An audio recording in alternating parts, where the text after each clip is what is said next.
Capítulo 14. XXXX. Mi señor, nuestra expedición a Kemedia ha resultado un éxito considerable. Hemos encontrado el lugar que usted detectó, y es todo lo que esperábamos y más. Ubicado en el desierto de Bagdad, a varios días de viaje al oeste de Keria, consta de una veintena de edificios al estilo del antiguo Kemet, perfectamente protegidos de los elementos por un hechizo de preservación, aunque la arena ha comenzado a acumularse ahora que el hechizo se ha roto. La mayoría de los edificios parecen haber servido como cuarteles y almacenes, mientras que las columnas que los rodean están cubiertas de escritura antigua. El profesor Carnahan ha intentado una traducción aproximada de los jeroglíficos utilizando las fuentes de las que disponemos.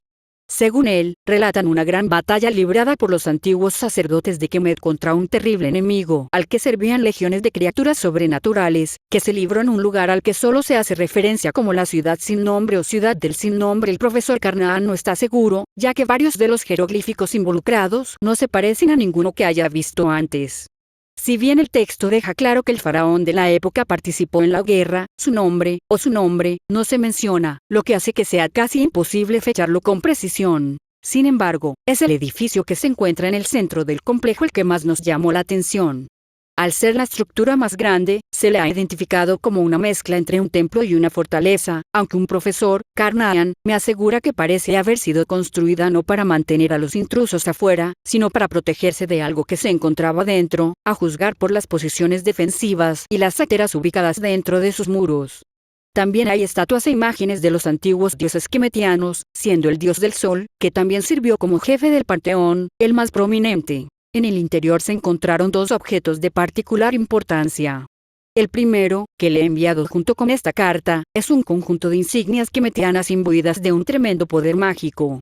Con forma de Eka y Nekaka, como me dice el profesor Carnahan que se llaman, estaban colocadas sobre un pilar central rodeado por un círculo de varias capas, que creo que servía como piedra angular de las barreras que protegían este lugar. Al principio, pensé que esas protecciones simplemente se habían debilitado, pero en realidad han colapsado por completo, aunque el poder de las insignias parece no haber disminuido. Creo que el gran trabajo que realizaste en Londinium sobrescribió otro, inscrito en estos artefactos hace miles de años. Dada la presencia de una fuerza imperial en Kemet, de la que nos enteramos gracias a la radio que llevamos con nosotros, pensé que sería prudente enviar las insignias inmediatamente, junto con las calcas y grabaciones que ya hemos hecho. Tal vez utilizando las insignias directamente en el ritual de protección en lugar de cruzar el mar, podamos proteger nuestra patria de manera más efectiva. El segundo objeto de interés, sin embargo, no se podía mover con facilidad, si es que se podía. A primera vista, resulta obvio que no fue construido por las mismas manos que forjaron la estructura que lo rodea. Visualmente, parece un círculo de piedra negra de 5 metros de diámetro y medio metro de espesor, incrustado en el suelo en el centro de las diversas líneas de fuego y posiciones defensivas del edificio, directamente frente al pilar de la insignia. Sin embargo, al mirar a través de él, no se ve el otro lado de la habitación, sino un remolino de energías. Tras inspeccionar los jeroglíficos tallados en las paredes de la sala, hemos llegado a la conclusión de que este arco es de naturaleza similar al Wunderwaffe cuyo ataque a Londinium rechazaste. Un portal que conduce a esta ciudad sin nombre de la traducción de Carnahan, donde los antiguos kemetianos lucharon contra su misterioso enemigo. El edificio que los rodea debe haber sido construido mientras se preparaban para lanzar su asalto a través de la puerta después de derrotar a las fuerzas enemigas dentro del resto de Kemet. Aunque la historia de los pilares carece de detalles, la victoria de los sacerdotes es obvia. Mientras escribo estas palabras, estamos planeando cruzar la puerta. Nuestros asistentes han capturado algunos lagartos de arena y zorros del desierto y, después de un breve descanso de mi parte, los han enviado a través del arco, regresando unos momentos después sin sufrir daños. Dentro de esa ciudad sin nombre, espero que encontremos más pistas sobre cómo se logró la victoria de los sacerdotes, que serán de utilidad en nuestra actual lucha contra la división y quedo, como siempre, su fiel servidor, Niniana. Carta de Niniani al Mago Real del Reino Aliado, escrita el 5 de octubre de 1925. XXXX. 6 de octubre de 1925. Por un momento, después de cruzar el arco y contemplar lo que lo rodeaba, Carnahan pensó que había muerto y había ido al infierno. No estaba seguro de qué había hecho exactamente para merecer la condenación, pero esa era la única explicación que su mente aturdida podía encontrar para explicar lo que veía en sus ojos. El suelo a sus pies estaba cubierto de huesos, muchos de los cuales reconoció como humanos. Todos ellos habían sido mordisqueados y partidos en pedazos, lo que su mente amablemente le dijo que probablemente se había hecho para chupar la médula del interior. Trozos rotos de armaduras y armas antiguas también estaban esparcidos entre los huesos, testimonio de la violencia del conflicto que había tenido lugar aquí en épocas pasadas. Eso ya era bastante sombrío, pero el horror de abajo no era nada comparado con el de arriba. Los cielos eran de un color pálido uniforme que a Carnahan no le recordaba nada más que la palidez de un cadáver, y un sol negro brillaba con una luz fría e incolora que, Carnahan notó con horror, no proyectaba sombra alguna. Como es lógico, la visión resultó ser una verdadera sorpresa para la media docena de guardias que habían acompañado a Niniane y a él al otro lado. Gritaron y comenzaron a rezar y balbucear, y varios comenzaron a retroceder hacia el arco, desesperados por regresar al desierto y salir de allí. «Basta», dijo Niniane, paralizando a los desertores. «Esto es solo una ilusión. Impresionante, sí, pero no es real. Debemos estar en una especie de caverna subterránea, excavada por arte de magia en tiempos antiguos. Ya sabemos que existen fórmulas de hechizos que pueden resistir el paso de milenios y seguir funcionando. Esto es solo otro ejemplo». La explicación de la joven sirvió para calmar a sus acompañantes, pero Carnahan la conocía mejor y se dio cuenta de que ella misma solo lo creía a medias. No se lo dijo, pues no quería quebrantar su frágil moral, pero aún así era algo que había que tener en cuenta. Donde quiera que estuvieran, dudaba que fuera tan simple como una caverna que había permanecido oculta todo ese tiempo. Esa impresión solo se confirmó cuando oyó un zumbido que salía de su propio bolsillo. Al comprobarlo, descubrió que su reloj se estaba volviendo loco, sus manecillas se movían en direcciones aleatorias mucho más rápido de lo que estaba diseñada la maquinaria, hasta el punto de que en cuestión de segundos todo el conjunto se estropeó y se paró. Resultó que lo mismo había sucedido con todos los relojes que el grupo había traído consigo. Una vez más, Niniane se apresuró a asegurarles que esto se debía a algún tipo de campo mágico que operaba en la zona y que interfería con los delicados mecanismos de los relojes modernos. Un efecto secundario no deseado, sin duda, ya que tales dispositivos no existían en la época de la construcción de la ciudad en ruinas. Y, sin embargo, Carnahan no podía quitarse de encima la sensación de que, si hubieran traído consigo un simple reloj de arena, su contenido también se estaría moviendo hacia arriba y hacia abajo sin ton ni son. Había algo mal en la ciudad sin nombre, de una manera que no podía describir, pero que sentía en lo más profundo de sus huesos. Habían llegado al centro de una plaza circular de más de 200 metros de diámetro, saliendo de un arco idéntico al que habían atravesado, o tal vez era el mismo, existiendo de alguna manera en dos lugares a la vez. Carnahan no era militar, pero podía imaginar que atacar a través del pequeño portal habría sido una pesadilla táctica. Incluso con la ventaja de la sorpresa, los primeros hombres enviados habrían estado completamente solos y sin apoyo. Edificios de piedra negra y gris rodeaban la plaza, pero lo que más llamaba la atención, una vez que uno podía apartar la mirada del cielo sobrenatural, era la pirámide que se encontraba justo delante de la puerta de entrada, al final de un largo y recto camino que atravesaba la ciudad. Estaba construida de piedra negra, con una escalera gris que conducía a lo que un rápido vistazo a través de sus binoculares le indicó que era una entrada al interior, aunque la extraña iluminación de este lugar le impedía ver demasiado hacia el interior. «Primero vamos a ver la pirámide», dijo Niniane con decisión. «Nos proporcionará un buen punto de observación sobre la zona y parece el lugar más obvio para encontrar algo de interés». Avanzaron en un grupo compacto, los guardias mantenían sus armas preparadas, aunque no encontraron ninguna amenaza. Cuanto más se acercaban a la pirámide, más señales de batalla veían. Estaba claro que, fuera cual fuese la batalla que se había librado allí en la antigüedad, se había vuelto cada vez más intensa a medida que los atacantes se acercaban a la imponente estructura. La calle bajo sus pies estaba llena de cráteres que, según les dijo Niniane, debían haber sido magia de batalla. Las granadas no eran precisamente comunes en la antigua Kemet. Aún así, quedaban suficientes edificios a su alrededor para que Carnahan se diera cuenta de que ninguno de ellos había sido construido para habitantes de tamaño humano. Simplemente eran demasiado grandes. Como sabían que la gente de la antigua Kemet no habían sido gigantes por haber estudiado muchos de sus huesos, y dado lo que Niniane le había compartido sobre el motivo de su presencia aquí, tenía la sensación de que toda esta ciudad sin nombre había sido construida para y por monstruos, una sensación que solo se reforzó cuando vio la primera estatua. Más allá del patio al que habían llegado, había estatuas de piedra gris por todas partes, cada una de ellas representando a un monstruo en reposo. A pesar de todo el horror de lo que representaban, el arte que se había puesto en la escultura era magistral. Realmente parecía como si las figuras de piedra pudieran cobrar vida en cualquier momento. Carnahan evitaba mirarlas demasiado, pero aún así se dio cuenta de que solo había unas pocas variaciones. Monstruosos híbridos de serpiente y hombre, como centauros reptiles. Horrores de 6 ojos con bocas demasiado grandes y cola largas y musculosas. Bestias delgadas, con púas y escamas, parecidas a lobos que parecían diseñadas para la crueldad. Mataderos ambulantes de 3 metros de altura, todo músculos y garras, con un solo ojo enorme. De hecho, pensándolo bien, estas monstruosidades parecían tener la altura que él hubiera esperado que tuvieran los habitantes de los edificios. Mientras subían los escalones de la pirámide, luchando por superar unos escalones que eran el doble de altos de lo que deberían, pudieron ver mejor la ciudad en ruinas. Era enorme y, aunque calcular la distancia era más difícil debido a la extraña escala de los edificios, Carnahan calculó que se extendía a lo largo de varios kilómetros.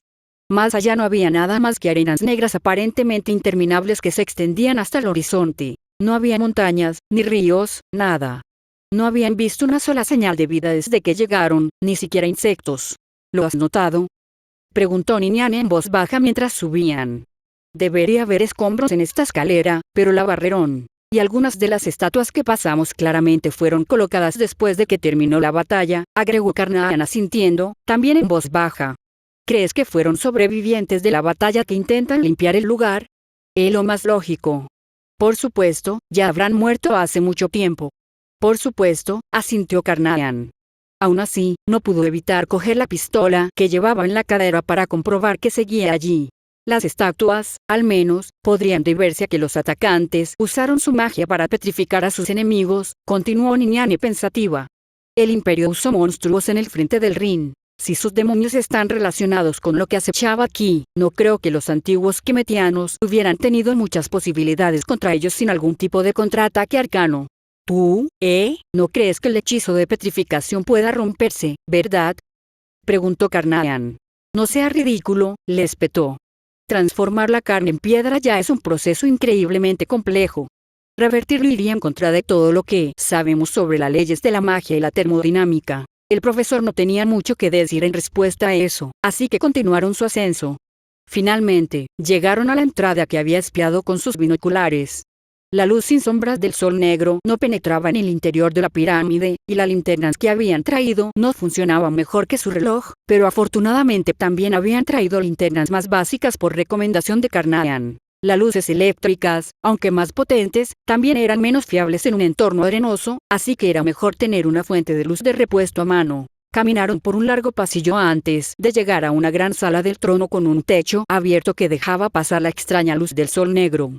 Estaba claro que la batalla había sido más violenta allí.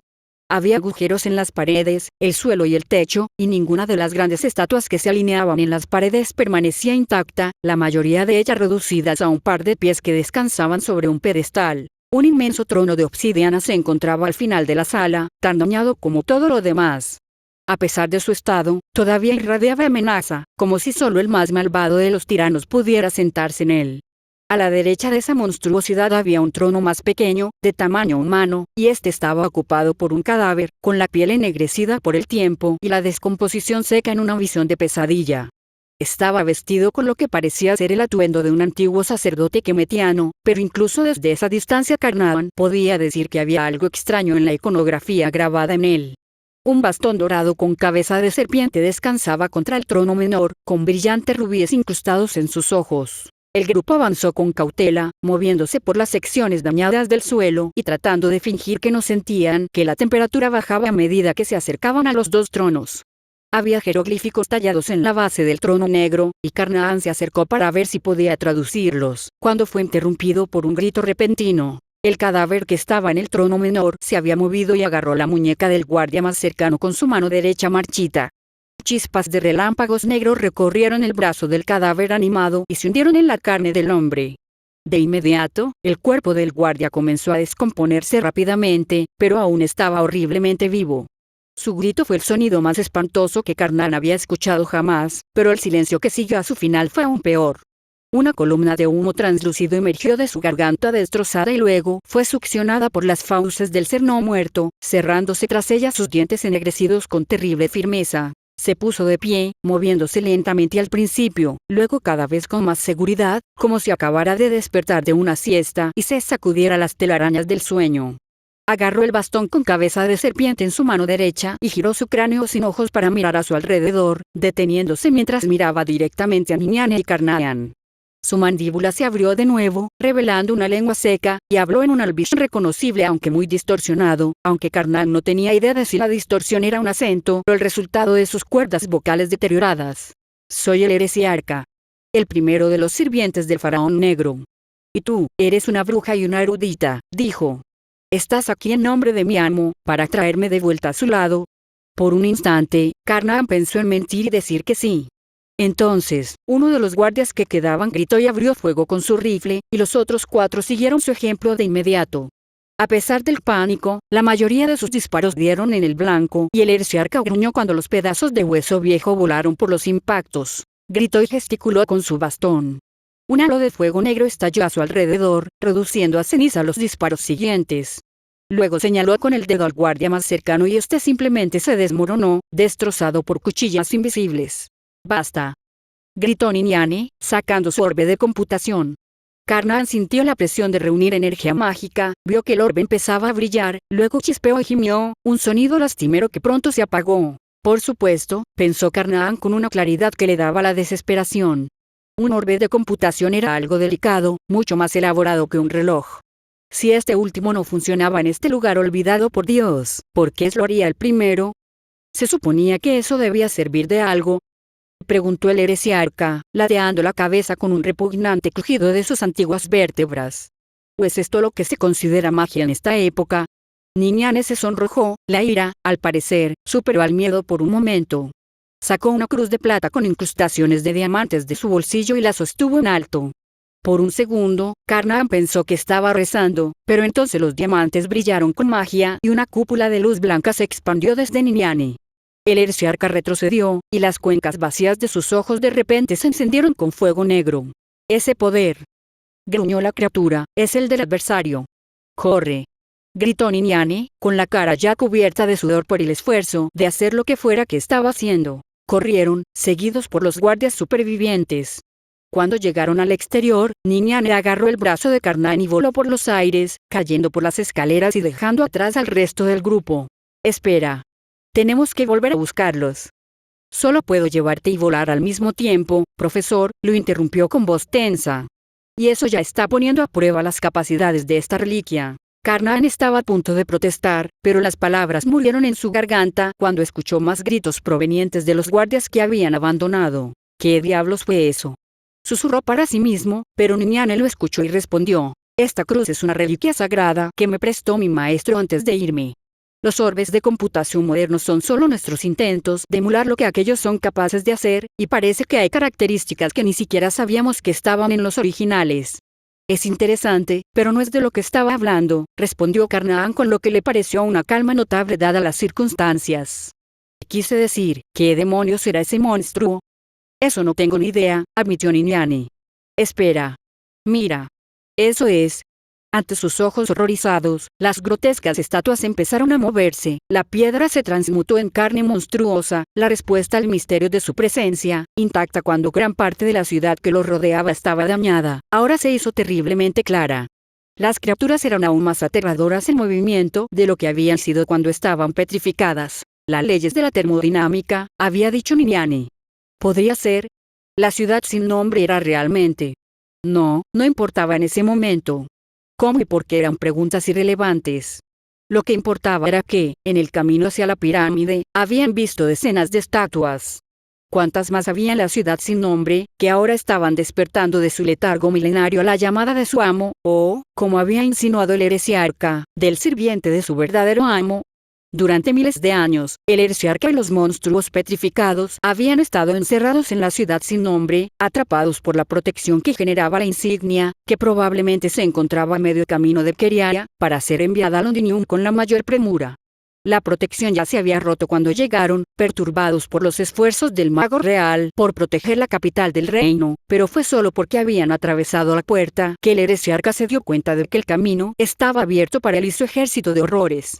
Dios, dijo Carnahan con voz áspera. ¿Qué hemos hecho? XXXX. Coronel, algo anda mal. Explique más, capitán. Desde mi transformación, mis sentidos se han agudizado incluso cuando no estoy transformada.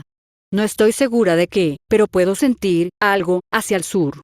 Está haciendo que la nueva parte de mí se sienta claramente incómoda y griega. Enojada, creo. Es Cheire. Lleva contigo al Capitán Ace como refuerzo y, en caso de que necesites escapar más rápido, ve a echar un vistazo. Avisaré al general Rommel para que ponga a todos en alerta máxima, por si acaso. Ten cuidado. Sí, señor. Intercambio de radio dentro de la Expedición Imperial del Sur, 6 de octubre de 1925. XXXX. 6 de octubre de 1925, desierto de Bagdad. Los camellos corrían sin necesidad del que nadie se lo dijera. Podían oler lo que había detrás de ellos y, evidentemente, lo encontraban tan inquietante como sus jinetes. Karnan había pasado años montando las bestias y nunca se había imaginado que pudieran moverse tan rápido, pero sabía que no sería lo suficientemente rápido. Los camellos estaban hechos para la resistencia, no para correr, y los monstruos que los perseguían parecían incansables. Deberías volar hacia adelante, señorita. Le gritó a Niniane. Déjame atrás y sálvate. Karnan no se consideraba un hombre valiente. De hecho, tenía toda la intención de dispararse a sí mismo antes de dejar que las bestias lo alcanzaran. Pero si Niniane podía escapar y encontrar las insignias, tal vez, solo tal vez, encontraría una manera de detener lo que habían desatado. Ya he agotado mis reservas, respondió ella con una sonrisa sombría. Sobreviviremos a esto juntos, o moriremos juntos, profesor. Por conmovedoras que fueran sus palabras, no sirvieron para mejorar la situación. Unos momentos después, los camellos finalmente se desplomaron, incapaces de seguir corriendo, con el corazón a punto de estallar en el pecho. Karnan se puso de pie y fue a ayudar a Niniane a ponerse de pie, pero antes de que pudieran empezar a correr, lo cual no habría ayudado mucho, sus perseguidores los alcanzaron. Había 3, cada uno de ellos un tipo diferente de los horrores ya no petrificados de la ciudad sin nombre. Un híbrido de serpiente, una bestia lobo larguirucha y una de las monstruosas colas con 6 ojos y una boca demasiado grande.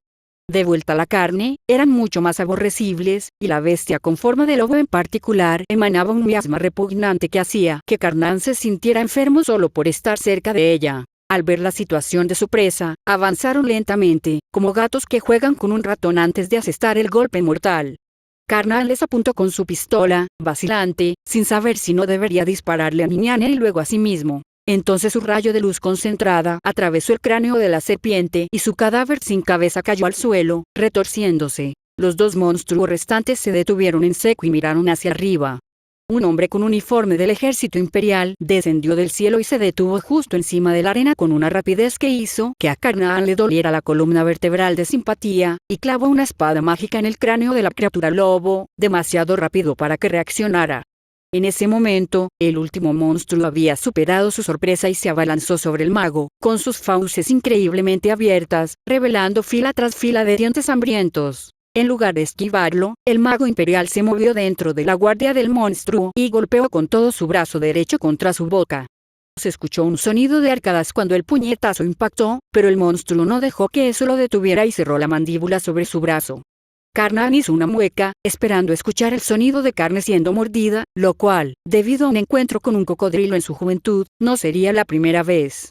En cambio, hubo una detonación amortiguada y toda la mitad superior del último monstruo explotó hacia afuera, salpicando el escudo mágico del soldado. Cuando el mago imperial retiró su brazo del desastre sangriento que había creado, se reveló que la extremidad no estaba hecha de carne, sino de un material blanco que a Karnan le recordó a la porcelana, pero tenía que ser incomparablemente más resistente para haber resistido la mordedura del monstruo sin sufrir daños. El hombre inspeccionó su brazo en busca de signos de daño, murmurando algo sobre deberle una bebida al viejo Herman, luego se giró para mirarlos.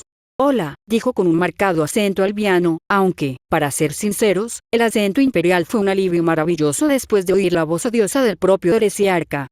Soy el capitán Ace del ejército imperial, división Y, sonrió levemente mientras los 2 se estremecían ante el nombre de los misteriosos fabricantes de superarmas del imperio. Veo que han oído hablar de nosotros. Bien, eso nos ahorrará algo de tiempo. Pueden entregarse pacíficamente a la custodia del ejército imperial o pueden negarse, en cuyo caso seguirán siendo tomados prisioneros, solo que con algunos pasos adicionales. Y realmente no creo que ninguno de nosotros pueda permitirse perder el tiempo ahora mismo. como para demostrar su punto, un horror de 4 alas con ojos llameantes y multifacéticos descendió de los cielos con un zumbido, y Carnahan gritó en señal de advertencia, pero el mago imperial no reaccionó. Se limitó a mirar al profesor con una mirada interrogativa, antes de parecer darse cuenta de algo. Ah, claro. No te preocupes. Este es seguro. Seguro. Gritó Carnahan. Estaba histérico, lo sabía, pero no podía evitarlo. Bueno, tal vez no para ti, si sigues gritando, así que cállate un momento. Cambió a Imperial cuando se dirigió a la criatura. Mujer, ¿qué viste? El monstruo lo miró fijamente y luego ladeó la cabeza hacia los dos ciudadanos del reino aliado. Claramente estaba tratando de insinuar algo, pero Carnahan no tenía idea de qué. Ah, cierto, dijo Ace con una risita avergonzada. No puedo mostrar secretos de estado a extraños, lo olvidé. Debo haber pasado demasiado tiempo en la sede y no el suficiente en el campo. No se lo digas a la jefa, por favor.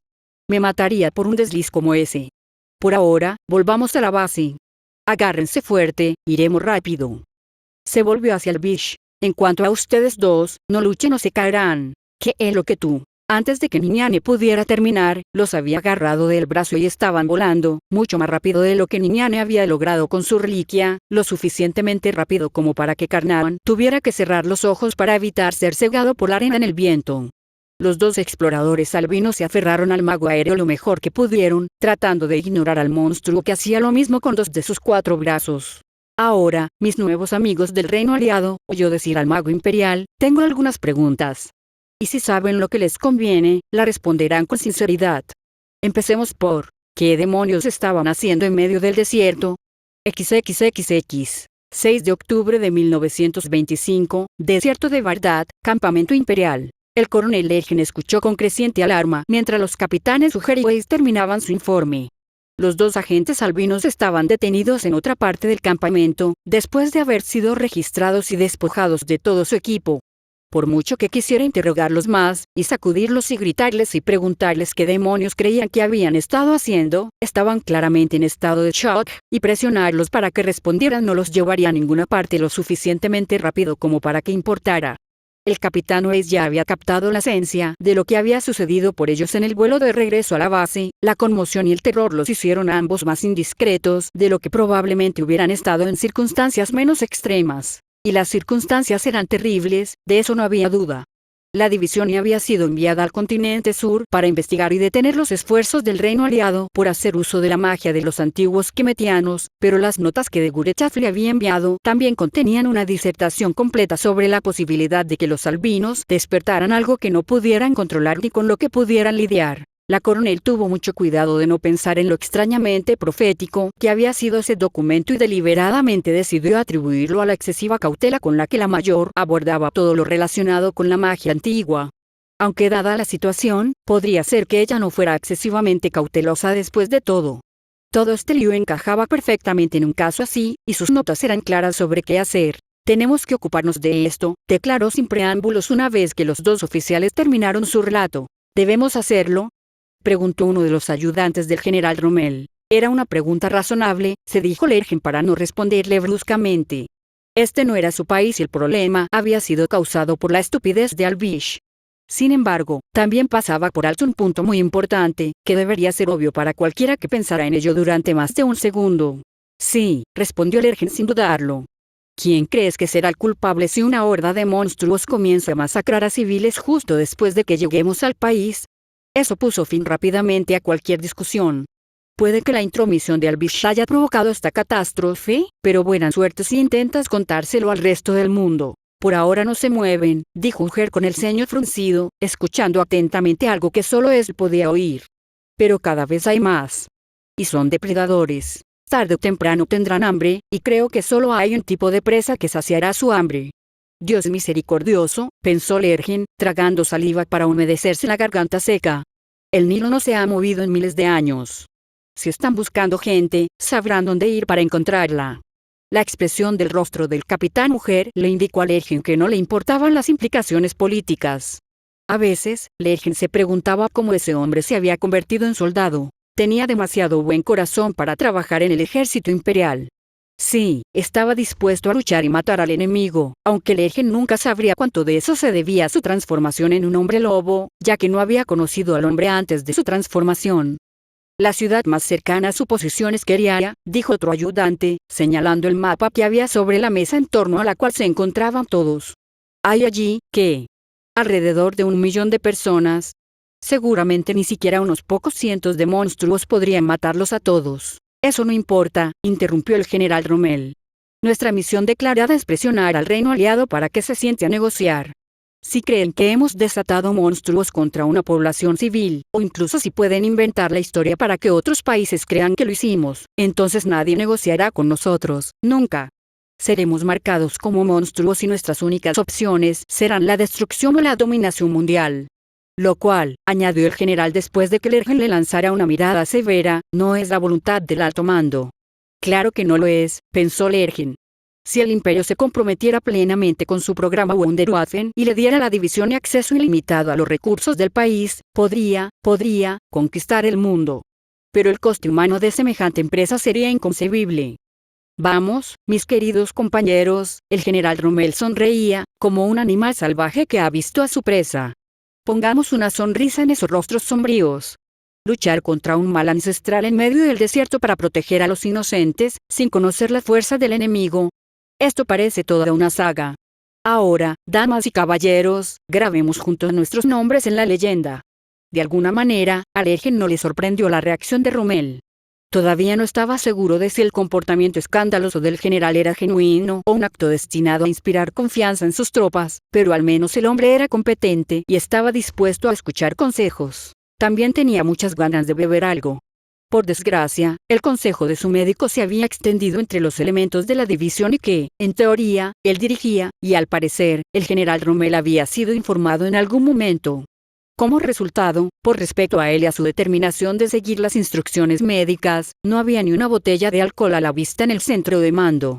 No es que el ejército imperial estuviera normalmente dirigido por borrachos, pero siempre había algo para celebrar la victoria o brindar por las unidades que se marchaban, y, en caso de necesidad, también como desinfectante. Entonces tendría que seguir adelante. El lado positivo era que, si su incapacidad para conseguir una bebida fuerte era lo peor que le había pasado hoy, estaría perfectamente feliz de permanecer sobrio durante el resto de la guerra. XXXX. 6 de octubre de 1925, desierto de Bagdad, antiguo asentamiento de Kemetian. El herciarca no podía respirar y su piel hacía tiempo que se había descompuesto hasta el punto de no poder tocarla. Sin embargo, mientras contemplaba el cielo azul, aún sentía algo parecido a la alegría en su alma marchita. Por fin había regresado a su tierra natal. A pesar de toda su gloria y majestuosidad, todavía había aspectos de la maravillosa ciudad de su amo que carecían de comparación con este lugar. Por ejemplo, no había suficientes sacrificios. Detrás de él, cada vez más creaciones de su maestro salían del portal. Eran los benditos, a quienes se les había concedido el renacimiento y la libertad de sus débiles formas mortales, ya que su carne había sido remodelada en un aspecto más adecuado para servir al faraón negro mediante el rito de la transfiguración. Muchos habían perecido durante la batalla que había visto caer a su maestro, pero todavía quedaban muchos, atrapados dentro de la ciudad sin nombre por la protección lanzada por su enemigo victorioso. Para evitar que se devoraran entre sí y finalmente murieran de hambre, el herciarca había usado un hechizo que el faraón negro le había regalado por primera vez para usarlo contra los enemigos capturados. Solo podía lanzarse dentro del reino del faraón negro, donde la voluntad de su amo prevalecía sobre lo que los tontos llamaban leyes naturales, pero había preservado el último vestigio del ejército de su señor a lo largo de los siglos, hasta ahora. No sabía cuánto tiempo había pasado, pero sabía que su amo estaba caminando por la tierra una vez más. Nada más podría haber llevado a estos tontos mortales a romper el sello que los había mantenido a él y a los otros sobrevivientes atrapados dentro de la ciudad de su amo. Ya no podía sentir a los cazadores que habían ido tras los intrusos que llevaban la herramienta del adversario, lo que significaba que habían sido más peligrosos de lo que pensaba. Pero sabían qué dirección habían estado corriendo, y su plan era obvio. Si no estuvieran simplemente corriendo para salvar sus miserables vidas, estarían buscando la odiosa reliquia que había alimentado el sello que había mantenido atrapado al heresiarca. Sin embargo, los intrusos habían sido norteños y, claramente, la casta sacerdotal a la que había pertenecido el heresiarca antes de que se le abrieran los ojos a la verdad ya no existía, o el sello nunca se habría roto en primer lugar. Incluso si recuperaban las insignias, no tenían el conocimiento para usarlas de manera efectiva. La piel reseca de su rostro se quebró formando una vil parodia de sonrisa. Oh, iba a disfrutar de esto. El Herciarca levantó su bastón y pronunció unas palabras que eran para que metían lo que un grito de agonía es para una canción de cuna. Unos fuertes vientos comenzaron a levantarse en respuesta y pronto una tormenta de arena cubrió las construcciones de sus antiguos enemigos, lo suficientemente violenta como para empezar a erosionar las marcas que habían tallado para celebrar su victoria. Vayamos entonces a una guerra gloriosa, dijo. Haremos sangrar a Kemet hasta que recuerde a su único y verdadero rey. Detrás y alrededor de él, la horda de sirvientes del faraón negro aulló en respuesta. XXXX. Notas del autor. Oh, Lergen. ¿Por qué te torturó tanto? Ni siquiera había planeado eso último. Alguien sugirió algo así en SB y la musa lo aceptó. Probablemente hayas visto venir Things Gone Wrong para los exploradores albinos. Sin embargo, espero que hayas disfrutado la escena en la que exploran la ciudad sin nombre, que no es Irem, la ciudad de los pilares, ya que según Achtung Tulu Guideto Norteáfrica, la entrada a esa ciudad se encuentra en la península arábiga, mucho más al este de donde se desarrolla esto. Resulta que Project Tessie no fue la primera puerta de entrada a otro mundo que existió. ¿Qué significa todo esto? Una vez más, no te lo voy a decir todavía. Siéntete libre de especular. Además, resulta que los Tajers no pueden hablar mientras están transformados. Pueden usar la telepatía para comunicarse con otros de su especie dentro de un radio determinado, pero todo lo que he encontrado indica que esa habilidad solo funciona con otros Tajers, no con gente común. De ahí que Ujer mire a Weiss en silencio y le pregunte si realmente cree que se va a transformar frente a los civiles. Me había olvidado por completo de eso hasta que escribí la escena y me di cuenta de oye, cómo suena Ujer mientras está transformado. No, espera un minuto, ¿cómo diablos está hablando Ujer aquí si los susurradores no tienen boca? Probablemente podría haberme salido con la mía usando la telepatía de todos modos, pero entonces no habría tenido la oportunidad de hacer que Weiss se avergonzara y demostrar que todavía le tiene tanto miedo a Tanya en este universo como en el canon. Y eso sería inaceptable. Sí, los monstruos son Doanuits de Cthulhu Tech. Podría haber elegido los típicos no muertos egipcios, pero vamos, eso habría sido predecible y aburrido. Además, si te preguntas cómo Weiss pudo matar a 3 de ellos tan fácilmente, los magos aéreos de Ace son terriblemente aterradores cuando saben lo que están haciendo, y Weiss definitivamente lo sabe. Hay una razón por la que Tanya solo envía a los Werwolf con el apoyo de los Untoten. Los Werwolf pueden matar potencialmente a un mago si se acercan lo suficiente, por ejemplo, como se vio en su primer despliegue en el frente del ring, el ataque de rayos de un fantasma puede atravesar los escudos de un mago, debido a que la fórmula del hechizo no está diseñada para ese tipo de energía sobrenatural, pero el alcance de los hechizos de ataque de un mago aéreo es muy superior a las habilidades a distancia de los Werwolf. Aunque, para ser claros, los Werwolf/Tajers son superiores a los Doanuits en todos los sentidos. En la tradición original, un Tajer se considera igual a 5 Doanuits cuando se trata de batalla. Bueno, los Doanuits tienen 2 ventajas. La primera es que pueden usar transformaciones parciales, como girar una extremidad en lugar de todo el cuerpo. La segunda es que los Doanuits pueden reproducirse de forma auténtica, a diferencia de los Tajers y de los Werwolf, aunque la situación no se ha presentado hasta ahora, para gran alivio de Tanya. En cuanto a quién es el faraón negro, espero con ansias tus teorías. Sé la verdad, por supuesto, porque, como ya he dicho antes y volveré a decir, esto es fanficción, no Juego de Tronos. Aquí tenemos estándares narrativos, pero pasará mucho tiempo antes de que te la revelen. Actualmente, la musa me está castigando por terminar Prince of de ella en lugar de centrarme en esta historia, pero logré completar este capítulo a pesar de su desagrado. Envíen teorías, sugerencias y adiciones a la página Televisión Tropes para apaciguarla. Este capítulo y el siguiente iban a ser originalmente un solo capítulo, pero decidí dividirlos porque sus temas son bastante diferentes. Este capítulo fue una mezcla de terror y exploración al estilo de Indiana Jones, mientras que el siguiente será una descripción detallada de la batalla entre la expedición imperial del sur y la horda de la ciudad sin nombre. Si alguien puede recomendarme algunas buenas fuentes sobre la guerra en el desierto en la era de la Primera y Segunda Guerra Mundial que pueda usar como referencia o inspiración, se lo agradecería. Bueno, eso es todo por ahora. Cuídense. Zariel fuera. Fin del capítulo 14.